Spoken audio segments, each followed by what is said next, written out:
Hello and welcome to the Love and Compassion podcast with Giselle. We believe that love and compassion have the power to heal our lives and our world.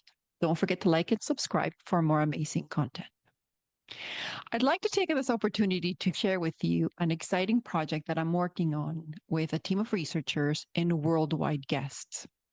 I'm directing a documentary called Courage to Love, The Power of Compassion, and we'll be sharing stories of individuals who are doing the unthinkable, loving those who are most hurtful. Through this documentary, we'll be answering the question whether love does have the power to transform enemies into friends and challenges into opportunities. To support our documentary, please look for us in the fundraiser at Indiegogo. We'll be offering lots of perks for your contribution, including associate director credit for our film. So look out for that. On today's podcast, we'll be talking about the relationship between love and money.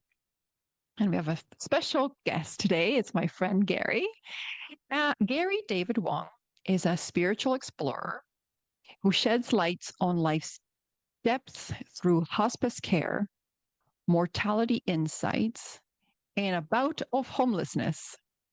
Departing from a corporate career, he offers a unique perspective on purpose and abundance.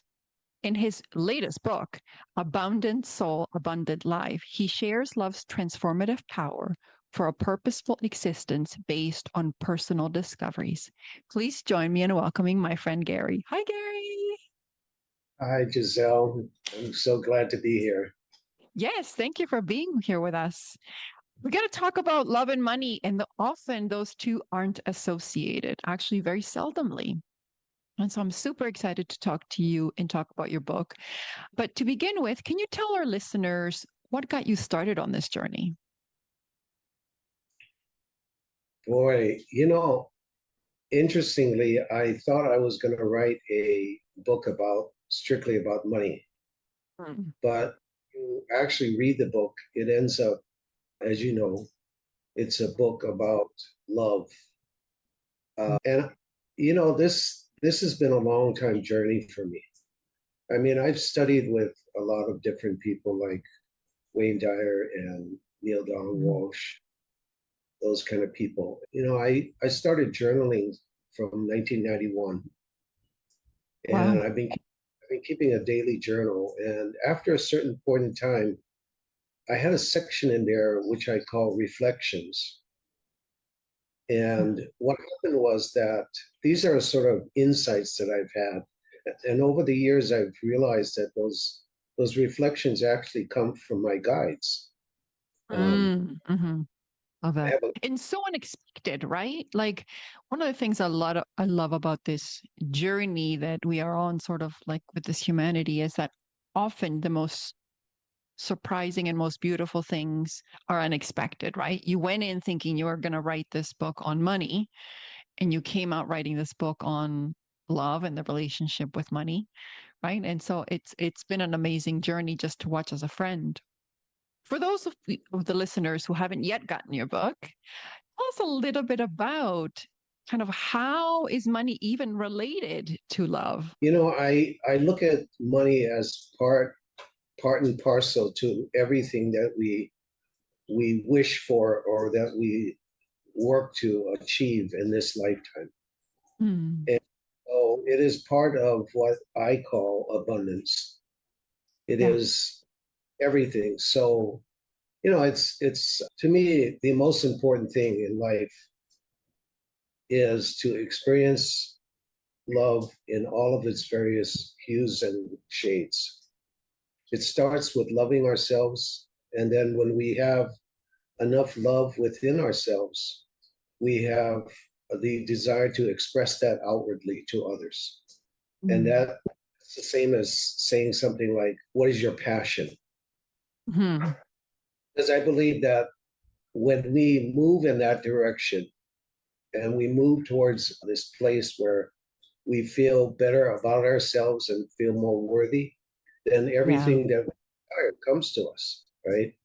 So Hmm. my feeling is that we come here to experience love and to express it to others. And then, of course, the second thing is just to have fun while we're here. you know. Yeah, definitely. I love what you said. I'm going to pick up on just the sense of worth. I know in my experience, thinking about worth, and there was a time in my life when I wasn't really kind of out picturing kind of the kind of abundance that I was wanting. And I remember going into a meditation and, I kind of said to myself out of nowhere, I don't feel worthy to receive. And so that was interesting because I didn't think I believed that about myself. I didn't think that I had those feelings of worthiness, but they were showing up in specific ways. How did worthiness come up for you during your most challenging moments? I have to take a step back. When I was in Los Angeles, I had gone to a local McDonald's. And when I was walking in, I happened to bump into this homeless man who asked me for some spare change. But what I did is instead of giving him some change, I asked him, "What do you want? I'll buy you anything on the menu."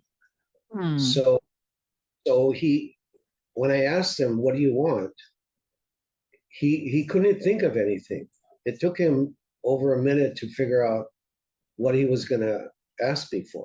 And in the end, he said, "Well, just give me a hamburger and a small drink." So obviously, when I go in there, I ordered the supersized meal and everything with Yeah. everything. So I gave it to him. And then when I gave it to him, he sort of lowered his eyes and he thanked me under his breath. And then this man really touched me because when I went back to my car, I started sobbing. I couldn't help it because I realized that this man had lost all of his self esteem. He couldn't even, someone asks you what you want, anything, and he tells me the smallest thing on the menu. And that really affected me. So later, when I had returned here to Hawaii myself, this is my home, I got into some financial problems and I actually had to be living on the street myself. I was lucky enough to have a friend that loaned me their car to live in. And this happened for about 10 months. But Wow. That's a long time. it was that experience, I think, that I realized I said, I need to make sure that my self-esteem doesn't get so low that I can't even ask for more. And I've always Yeah. believed in the law of attraction, law of assumption, that I need to raise my vibration. In Honda and his book Happy Money talks about the fact that whatever you put out, just like the law of attraction, whatever you put out, you get back. He believes that you have to raise your vibration to that. And so I was thinking to myself, how can I receive anything being homeless if I'm not giving back myself? And I'm not saying giving back of money to somebody else. I'm saying Yeah. giving back who I am, the essence Hmm. to share this person of whatever I can give to someone else. And I think that that's the key, is that that's what we come here for. It's great to get the car, get the girl, get the college, get the house, and all these other things. But in reality, we can't take anything with us. When Yeah. we transition over to the other side, nothing is going to go with us except our experience and our memories. And so that's why I think that the only reason why we're here is to experience and express love and to help someone else learn the same thing and help them to move on themselves, you know. Yeah. Yeah. Did did the actual raising your vibration and energy help you like get out of homelessness? Did you know that you were done with homelessness before you actually saw it in reality, or was it something that you were just continuing your to uplift your vibration and then there was a change? I would say that obviously in the beginning, I'm in it deep. Yeah. And just like anything else in any other problem, we search for solutions, right? We figure out, how can I get out of this situation? we ask, how did we get into this situation in the first place? And Yeah. then how do I get out of it? Hmm. So after a while, I started thinking about it and I said, how can I get out of this? And I started thinking about that man that I met and the importance of staying in this positive, feeling in order to manifest. Hmm. So Did that lead to a number of synchronicities that helped you get out of that? Because it's an extraordinary thing to go from that place to being outside of poverty, right? Especially when there were circumstances that led you to that. yeah, I can't pinpoint actual synchronicities other than the fact that I mean one of the biggest change that happened was that I actually developed a medical problem when I was there. So Oh, I was actually taking showers, cold showers out down at the beach. They oh have the wow. free showers when you come out of the water. And I was living in the car, and some friends of mine from the beach noticed that I had a problem with my leg. It had turned red. So they looked at me and they said, you better go to the hospital or see your doctor. And they Mm, didn't know my situation. So so they said, look, unless you go to your doctor or go to the hospital, we're going to take you there if you don't do it. mm, So I said, okay. So I went to see my doctor. And as soon as he saw my leg, he put me in a wheelchair and he pushed me across the street because he's right across from the hospital. And mm, I had to stay in the hospital for 13 days. And I mm, had this thing called, I think it was called cellulitis, which is an infection. mm. And I was told by relatives and friends who are in the medical field that 13 days was a long time for an infection like that. I could have died. Mm. So the nice thing was that after that happened, a friend of mine had come to me and he said, hey, I need someone to help me to house sit. So I said, yeah, Mm. you know, so that Yeah. that was one of the things that happened. So Mm. That's yeah, I don't interesting. It shows how something that was challenging got you out of that situation, right? And got you yeah. into a new environment when there could be a change. So, yeah, sometimes these things seem like a worsening, but sometimes it can be seen as a help, right? I would Yeah. say that I spend more time seeing synchronistic situations now than before. I think Mm. you actually have to tune into that Hmm. because you're not aware of those kind of small little things.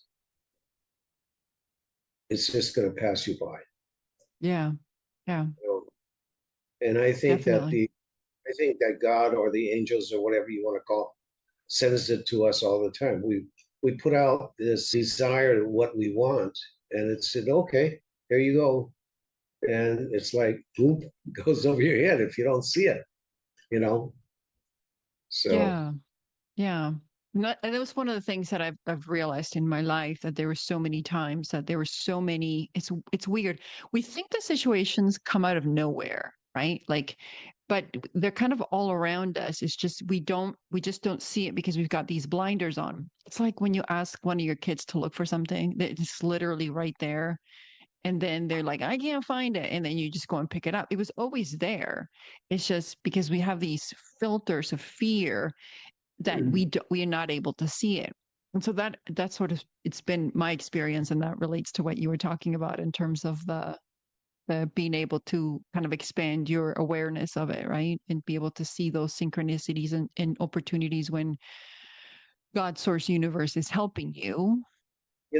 something happened to me a few months ago. I was thinking to myself because my father passed away years ago, but Mhm. he was a little bit over 100 years old. Wow. Yeah, That's and amazing. I know my mother passed at 95. So Wow. After your point, you got to tell me what their secret to longevity is. Go ahead. Anyway, I always had this feeling that my father is around watching me and helping me, Mm. Mm. as with my mother. Mm. And I don't know what it is, but I was just thinking about it, and I said, Dad, I hope you're around helping me. Yeah. And I happened to call this friend of mine up in San Francisco, and we were chatting about something completely about something else. And she stops our conversation. She says, Ghary, I don't know why I have to tell you this, but I wanted to just say that your father said that he's listening to you. And Mm. Oh, oh, okay. And then afterwards, it hit me. I said, oh my God, yeah. that's exactly what happened the other day when I had asked whether he was there listening. So obviously, you Mm-hmm. know, some people go, oh yeah, you know, Mm-hmm. I love that. So, one of the things you also mentioned earlier was about finding our passions. But some people don't know how to do that. Like it's hard for them to, and I kind of have this theory. You let me know what you think. If you as a kid maybe had passions, but maybe they weren't encouraged or maybe they were diminished, right? Like they're like, oh, that's silly or that's ridiculous. You may be less likely to want to pursue those things other than the things you think you should do out of fear, maybe to be shamed or out of like worry that people are going to think that whatever your passion is ridiculous. What sort of things have you seen in people's journeys in trying to find their passions? okay, so my idea is that when we come to this place, which is basically an illusion, it is a place where God sets it up where we can experience different things, and that is love. Mm. In order for us to understand things, there has to be separation between us. When we Mm. come to the source, we're all together, so it's impossible to see ourselves. Mm. But when we are separated, we can see someone else and we can see that reflection of ourselves. Mm. So I believe that there's a whole purpose of this separation, and that could be lost too, right? Separation is also Mm. lost. Yeah.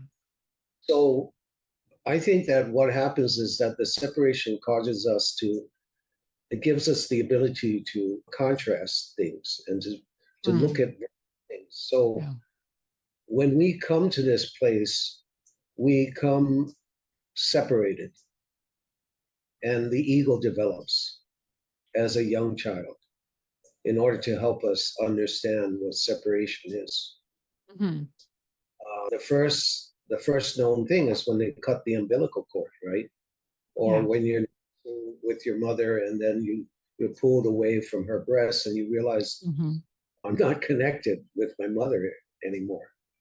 So I think that there's a purpose for all of this. That's why we have such things as people around the world that don't make us happy. But through those situations of contrast, we come to understand and make a choice. Do I want to act the same way as that person? Do I want to Mm. be this person? Sometimes growing up, you say, gee, I want to be a fireman because you happen to see some firemen doing something, or Mm. I want a singer because somebody that's a great singer. You see a great performance or something like that. I think Mm. that all of life, we look at ourselves in contrast to others, and then we make that decision. And so through that, and through for some people like myself, and through other, I have a friend that was an alcoholic, and he lost his wife, almost Mm. I'm lost sorry. Mm. almost lost his family because of that. And he hit rock bottom just like I did. He came out of that, and through the lessons, now he's better able to help others of the Yeah. same way, just like I Mm. am. In Mm. in the knowledge that I have come through, you know. So that's what I believe is in order to figure out what your passion is, sometimes, not all the time, but sometimes it has to do with some very, very deep wound that you have suffered in your Mm, past, you know, that you vow that you're going to change, like being bullied in mhm. school. And then after that, saying, you know, I'm not going to let that happen. I'm going Yeah. to create some sort of situation where I can help these kids. You know? Mhm. Yeah. Thank you for that. I was reflecting on my own life. So I never thought that I would be doing what I'm doing now. I never. I had a specific plan in mind, and that was my dream. Like my dream was to work in the field of child welfare until I was old and gray and to sort of revolutionize it and whatever. So imagine my surprise when I'm there, trying to bring compassion and love into child welfare, and all I'm doing is hitting walls, right? Like it's like I'm swimming upstream, and I get this inner calling that I'm supposed to be doing something else. I'm supposed to go somewhere else. I'm supposed to be, and now I'm doing something completely else. But I could not have planned it. That's the beauty of this sort of inner wisdom that exists within us. And so this inner wisdom that exists within us that is constantly guiding us. But if I had only stuck to what I thought my original passion was, I would not be doing some of the most extraordinary things I'm doing now, and some way more exciting than anything I could have thought. But I kind of had to go through the wall of like burning out in the child welfare system and having all of these struggles in terms of people accepting my message so that I could end up here. What Yeah, helped you find your passions? I would say so. I've always loved helping people to understand life. Mm, Uh, mm-hmm. at a very young age, that I could see things big picture and be able to break them down to explain it to someone else. Yeah. So that's why my book talks about, when I use the term ego, the way I Mm, see it is this other persona of ourselves that lives to receive accolades from others. So we make choices based on that. Like we ask questions internally, like, why is this person receiving more income than me? And I'm doing the mm, same. yeah. Or shouldn't I be buying a brand new car so that other people can see how well I'm doing? Yeah. You know, or when I used to go to class reunions, you know, Mm, person has been doing so well and they have this home and they have all these kids and grandkids, and my life is completely different. So yeah. along with Wayne Dyer's belief, is that get on purpose. So there's a Yeah. movement at some point of moving from living a life of ego, which I believe is much more tough, because we're Mm, always worried about what other people are thinking of us, to a point mm, of living purpose, so that we move in the direction that we feel is right for us to help others rather than trying to compete with anybody else. yeah. That's why things like being a politician to me is one of the most idiotic things, Mm, because you go into it figuring out that you're going to help others, but you spend almost all your time trying to live up to the expectations of your voters and try to get their vote. You know, mm, you're in this massive ego type of thing. mm-hmm. Yeah, for sure. What do you think are some helpful ways or some good questions that people can ask themselves to begin to discover their passions? I think having a conversation with ourselves is one of the best things to Mm-hmm. sit down and actually have this conversation. I learned this from Sarah McCrum, who wrote the book Love Money, Money Loves You. And Mm-hmm. ended having a conversation with money, which I did. And I found it really interesting that money told me, why are you so afraid of me? That's the first thing. Mm-hmm. I've Very been doing powerful. I've been doing this kind of internal asking of questions Mm. and being open to what those answers are as Mm. to what I'm here for. If you've ever listened to Steve Jobs doing that Stanford University commencement exercise, it is one of the most watched YouTube videos around. But he talks about this interesting point, which it's totally applicable, and that is, he said that you don't realize what your life is all about until you look back and you're able to connect the dots. Mm. Mm-hmm. Or you have Yeah. no idea how to, what to do. You just have to follow, Yeah. like a lot of these spiritual people, follow your bliss. Yeah. Figure out what makes you happy and just follow that. There's an entity called Bashar who's uh, Mm-hmm. he's brought by Daryl Anka. And Bashar said, I remember once he said, just follow what you every day in the morning, throughout the day, just follow what makes you happy. And pretty soon, what happens that I've discovered is that the answers will start coming to you Yeah. about what you're here for. So for me, Mm-hmm. on that specific part, I just been going along. I was in business for a while, for a long time. Mm. I always thought I was going to make all of my money in that. I was in commercial real estate. I was in funding and things like that, and did quite well in some parts. But towards the end, I just realized that business wasn't for me. I just Mm. wasn't to be there. You know, Mm-hmm. Yeah. I was struggling too much. And I Yeah. think that part is that we have to be really cognizant of what's happening to us. You know, Mm-hmm. Yeah. And that level of self-awareness in terms of like, so you in the takes courage, right? Because especially if you were a successful commercial real estate person, to go from that to like your inner callings, like I want to write books, I want to share my wisdom, I want to help people. It might be a bit of a gap, right? Like to leave the security of a job or to leave the security of something that you know is a sure thing, to follow that path sometimes feels really overwhelming. There's been times when I've been guided to do things and I'm like, what am I doing? Like, why am I doing this? Like, it doesn't compute in my logical mind. I know enough now to follow it, but it can cause some real discomfort in terms of your logical mind is telling you, no, no, no, stay in this job and then try to do this on the side until it works. Whereas your heart saying, no, jump in, we got you.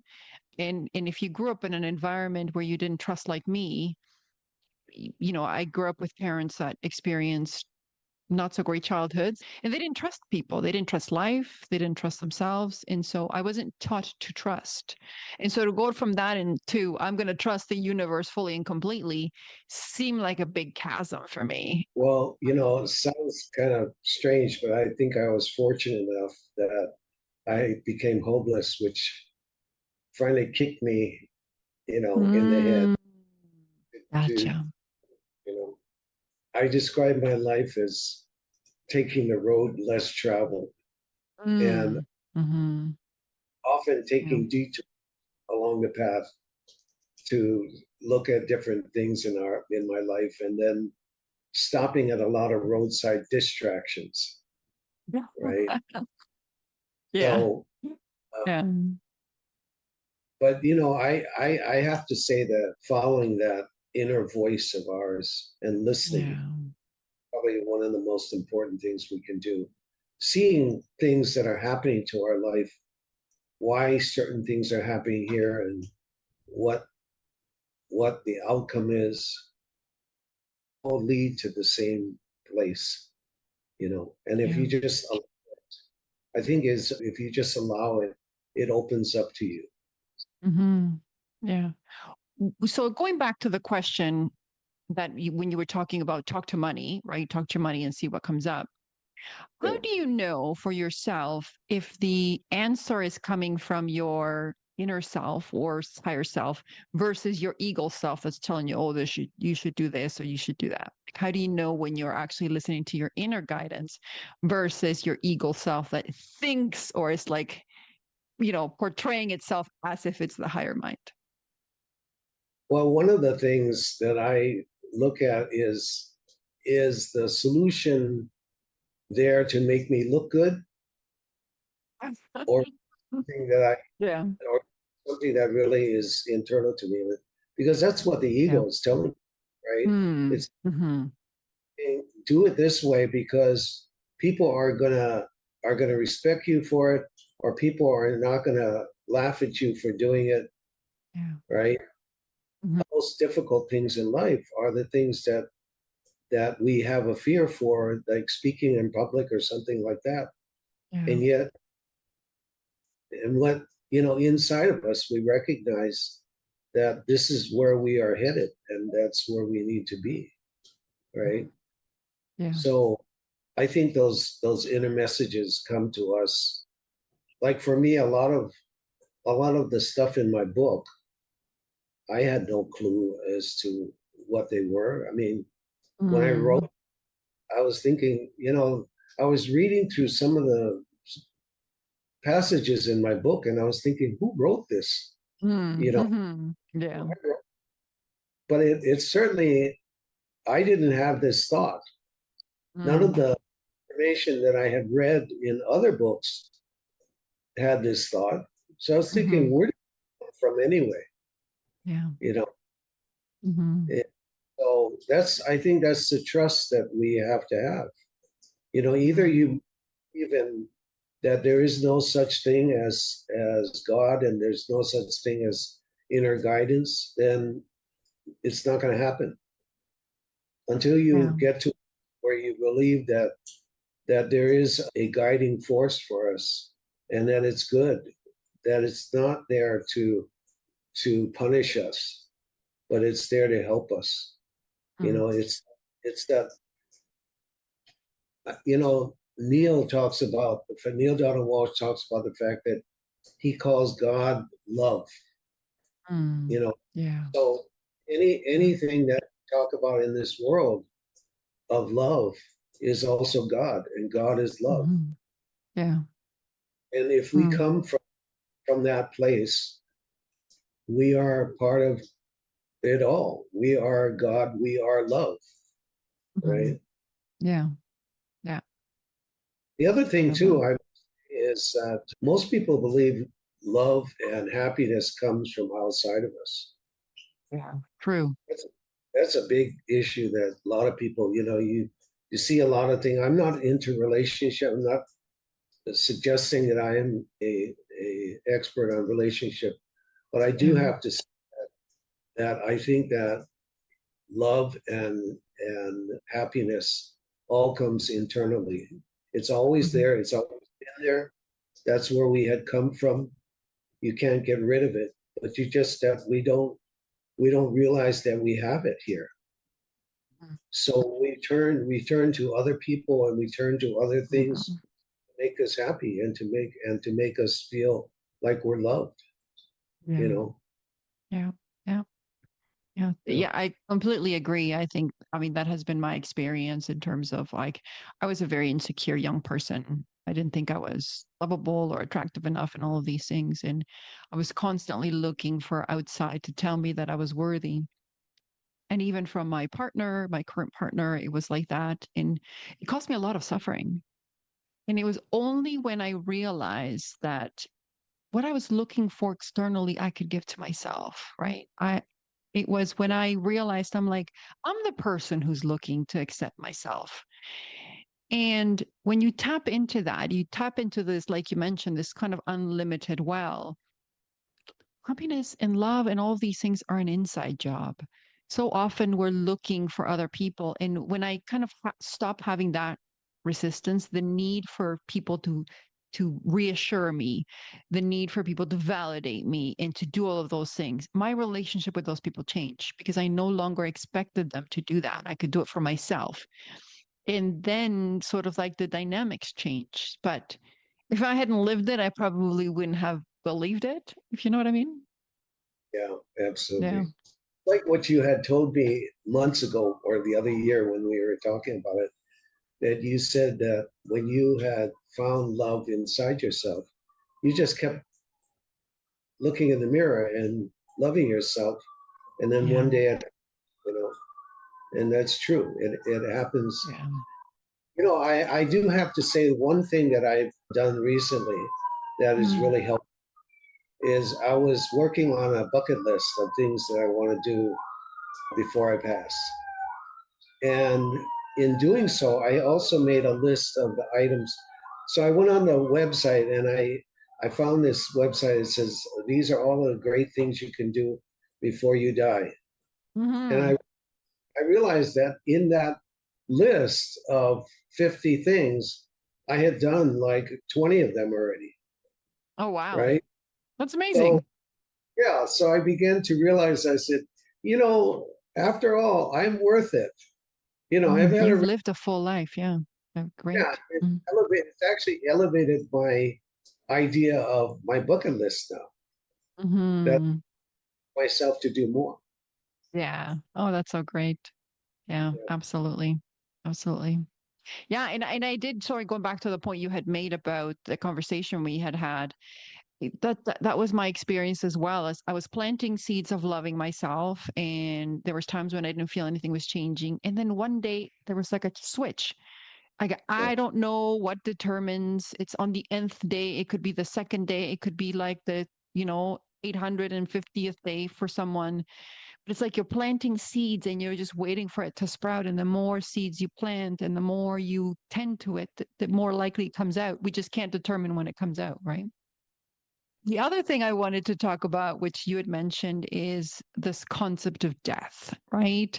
Because I think that's probably mankind's or humankind's last hurdle to address is the fear of death, the fear that this body, this humanity, like this thing that we're carrying, is it for us.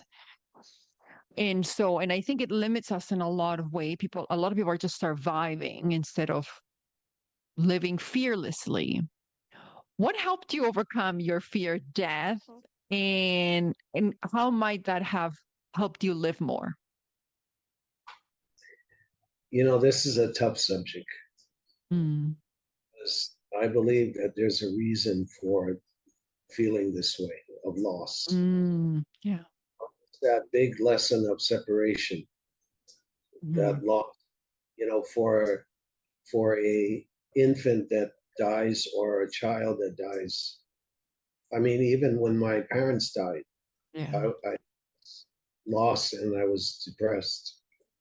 Mm. But one thing I've come to, so I think that addressing this idea of death is difficult.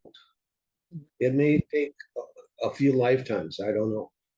For me, Mm. what happened is that I lived in Los Angeles for quite a while, and then I had returned to Mm. Hawaii.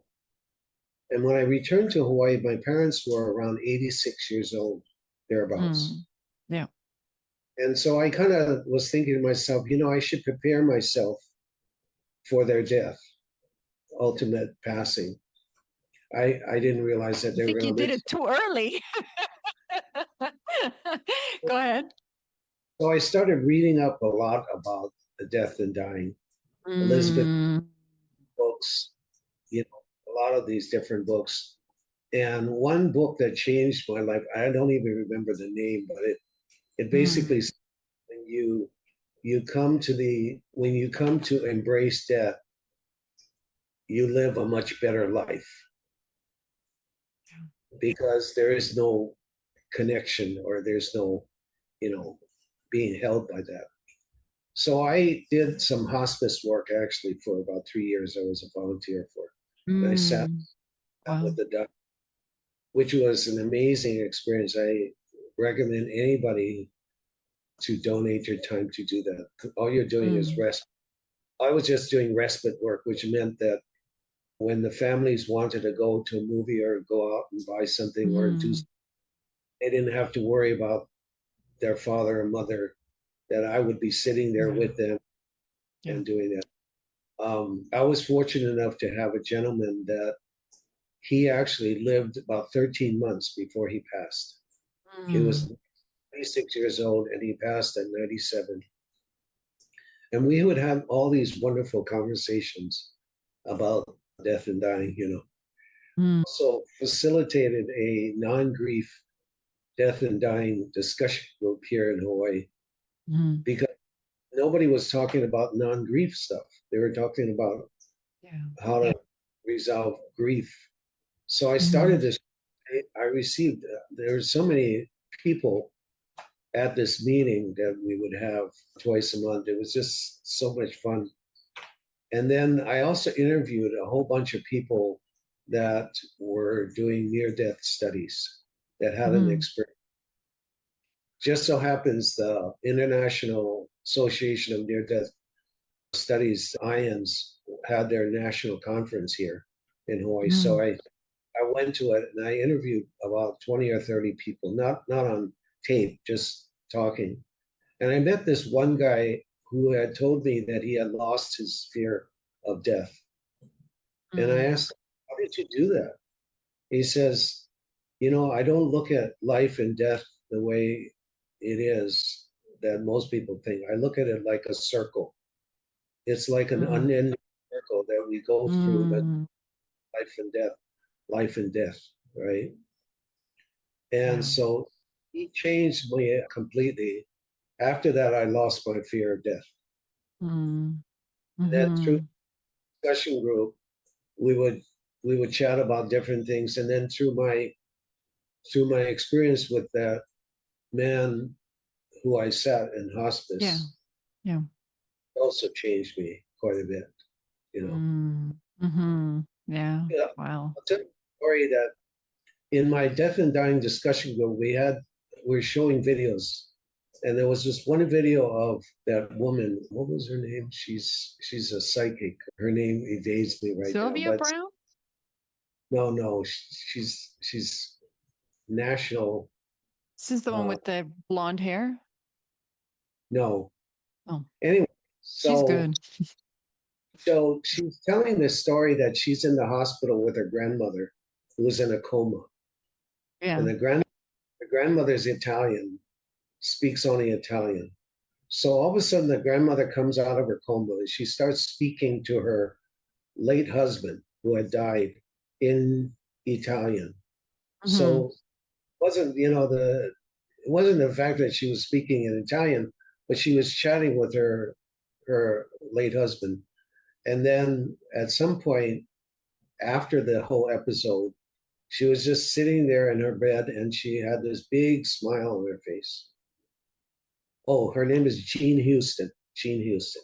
Let me see. Oh, yeah. So she says, she asked the grandmother, Grandma, why are you smiling? And the grandmother said, well, I can see over on the other side already. And Mm, so, mhm. really, what does it look like? And the grandmother says, well, it kind of looks like there's a party going on over there. Mm, So from that video, I went to my guy that weekend to sit with him. And mhm. I said, hey, Henry, can you see over the other side yet? And he thinks for a second, yeah, I guess so. And I said, what does it look like anyway? So he thinks about it for a second, and then he says to me, well, it kind of looks like there's a party going on over there. Holy. Wow. Yeah. And I was Yeah. thinking, oh, you know, there's some truth someplace in all of this, right? Yeah. Yeah. Okay. Yeah. Shut your off to shut yourself off from things like this means that you're denying what reality is. It's like believing that Mm, it's flat, right? And people are starting to say, no, the world is round. And you say, no, no, no, no, I don't believe it. mm. Yeah, it's so funny that you mentioned that because I do see that. I feel like the veil is thinner as we age, right? And some people get really scared by that. Like you mentioned, there's also a concept or an aspect of it of loss, right? Like death is always harder for the people that stay behind. Either you transition and nothing happens, which you can believe, or you transition and you go to that big party. But the people that are staying behind are the ones that have to experience that loss. And for us human beings, it's hard. It can feel really, really challenging. What did your parents say was the key to their longevity? Did they ever mention that? Did you ever ask them? My No? father would my father would say that one glass of red wine for dinner, Oh, okay. you know, what he used to at 100 years old or more, he was bench pressing 100 pounds. He would go to the thing. He would just before he died, he would go out to drive himself in his own car to go to the other side of the island to play golf.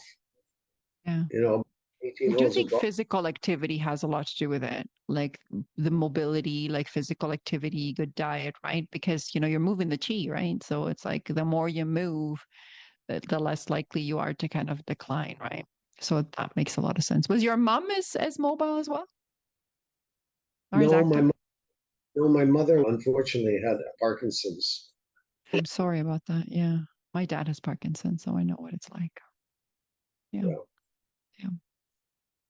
Having parents that living that long really is obviously a different kind of situation. But a Mm, friend of mine who was a hospice counselor told me that when both your parents die, you end up feeling like an orphan, even yeah. though I have siblings. And I couldn't figure out what he Yeah. meant. So it happened to Yeah. me. And then I Yeah. realized what he was talking about, you know. Yeah. It's interesting how it hits you even if you are like older, right? Like you would think, okay, well, I'm older and I should be able to be okay with my parents passing, but there's like sometimes there's so much going on, like there might have things you never got a chance to say, or like even if you had a good relationship, you're going to miss their companionship, like all of these things, all these dynamics that kind of come into play. So, a couple more questions before you go. I did want to ask you a question about authenticity because you mentioned that in the book, and I thought it was really important to mention. What do you think is the key to living an authentic life? Boy, I think it couples with the idea of ego. Hmm. You can choose to live by this persona of the ego, which to me is like a mask sometimes that we place on Mm. ourselves that others will like us. For some people back in school, they were the class clown because they felt so insecure that they felt good when people were laughing with them rather than laughing at them. Yeah. So I think that authenticity is one of the keys to truth, really, because especially for men who have a hard time crying in public or showing emotions, I Yeah. think I think really authenticity is power. That Yeah. because authenticity oftentimes reveals vulnerability, but to me, Hmm. vulnerability is power because Hmm. once you show that, no one can take that part away from you. For me Yeah. to hide for me to hide problems that I've had in my past, like being homeless, Mm. that was happening. I did not want to see friends Yeah. I grew up Yeah. with be like that, Mm. and yet Hmm. there came a time when I had to tell the world of that Hmm. fact, and it, Yeah. and it was one of the most freeing. So I think authenticity comes with living that passionate life. Really, Mm. Hmm. Yeah. Yeah. I think it's hard to. I think it's hard to live authentically on a life of ego and wanting to, create something that's not us. That when we Hmm. figure out what passion is, we're moving in that direction of authenticity, and that is who we are. That is what we are sharing for ourselves and to others. Yeah, yeah, and you mentioned the whole concept of how difficult sometimes it can be to be vulnerable, right? I feel like some boys in our society have been conditioned not to be vulnerable, not to express emotions such as crying or weakness or vulnerability. And so that does prevent them from being authentically themselves. And so you kind of have to have this persona of stoicism. The payoff of that is that you might not be living an authentic life. You can't authentically express your emotions, the spectrum of full emotions. And so that can actually kind of hinder you from really living authentically and therefore potentially also finding your passion. So I think Well, that's I think that just the idea of choosing to live that way, to live the mm, truth, mm, that is the idea of living your passion. I mean, yeah. if if you were doing something completely different, you are not living authentically because you're not being true to yourself, Hmm. Hmm. right? So Yeah. I keep asking myself, am I doing this? Am I true? Do I believe Mm, is what I'm feeling true to myself, and do I believe in what I'm doing? yeah. You know, Yeah. Absolutely. So I ask all my guests what their definition of unconditional love is. So if you could share yours, that would be great. every time I think of unconditional love, I think the first thing I think about is my mother. Mm, She's mm, the very person that taught me unconditional love. yeah. I never, I ended up doing the eulogy for my mother. Mm, I interviewed a lot of friends and family, mm, and well, obviously at that time, no one spoke ill of her, but I couldn't remember a time when I ever heard her spoke ill of anybody else. She would get mm, mad at me, of course, for mm, not, but she was the epitome of unconditional love. So that for me, mm, that picture I have in my mind and person is one that does that. Is it is going out and living a life, and I don't say that I'm going to live fully that way. I keep working on it. yeah. I keep working Hmm. towards that so that every day I remind myself. But I think choosing to live with that and in that respect Hmm. and be honest to yourself on how you want to live creates a much easier way of finding your passion and bringing to you all the things that you desire in life. You know, Yeah. Yeah. Yeah. Thank you for that. So last question. Where can people find you? What are you doing? What do you want to share with the audience? Where can people find your book? Please share. I guess the best way www.GharyDavidWon.com, and my first name is with an H, so it's Ghary David Won WON.com. They can go to there. They can find out all about me. I'm actually creating some new content now, courses Mm, and other things, so to help nice. people with that. And yeah, I anything I can do to help anybody else, I'm very much open to doing so. You know, Thank you, Ghary. And thank you for being a guest on the Love and Compassion podcast with Giselle. And tune in once again for another episode. Ah, thank you, ah. Giselle. Thank you for asking. Gonna stop